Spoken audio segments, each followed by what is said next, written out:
Okay, and finally, we are moving on to problem 10, using our properties of logarithms not to expand but to condense. So in problem A, we see that we've got a number in front of a log. Again, ln, just log base e, natural log. Whenever you've got a number in front of it, that should clue you in that you've got your product property at play. So that piece can really be called natural log of 2 to the third. Well, what is 2 to the third? It's 8. So then we've got minus the natural log of 8 plus the natural log of 48. Well, from here we just work left to right, just like we would with normal subtraction or addition. So our first two, natural log of 4 minus natural log of 8, when we subtract, that's our clue that we have the quotient property at play.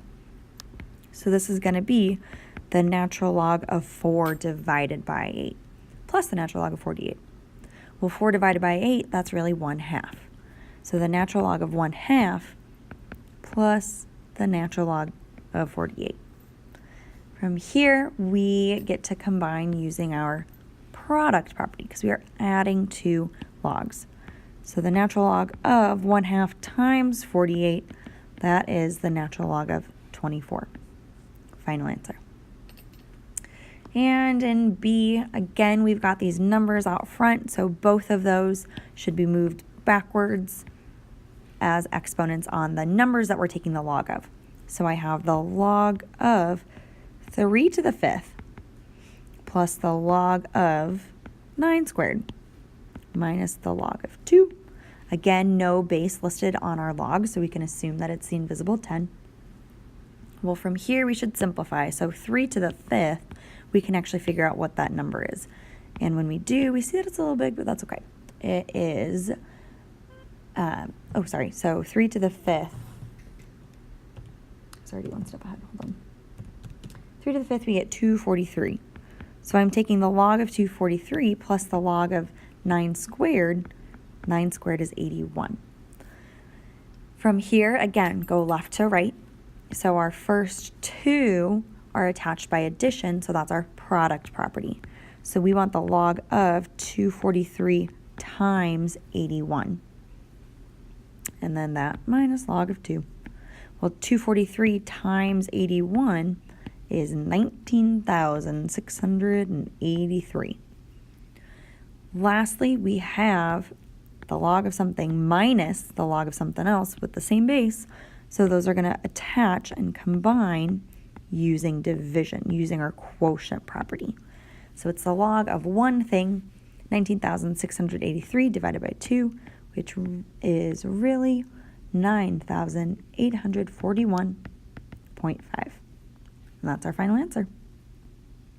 In 11, we are evaluating our logs using our change of base formula, because for both of these, we would not be able to do it just by setting it equal to x, log looping, etc., etc.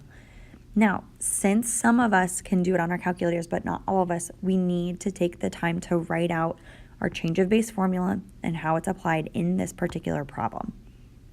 So when we have the log base a of c, or whatever it was in our notes, we can change that to the log of some new base of our big number, what I like to call it, and that's going to be divided by the log with our new base of what was formerly our base. There's no wrong answer for what we could choose for a base, but it wouldn't make sense to do something that we can't do on our calculator. So typically we choose log base 10, which we don't usually even write in, or log base e, in which case we'd write natural log. So from here on our calculator, we can enter it in. We type in log 93 divided by log of 8, because again, there's those invisible bases of 10.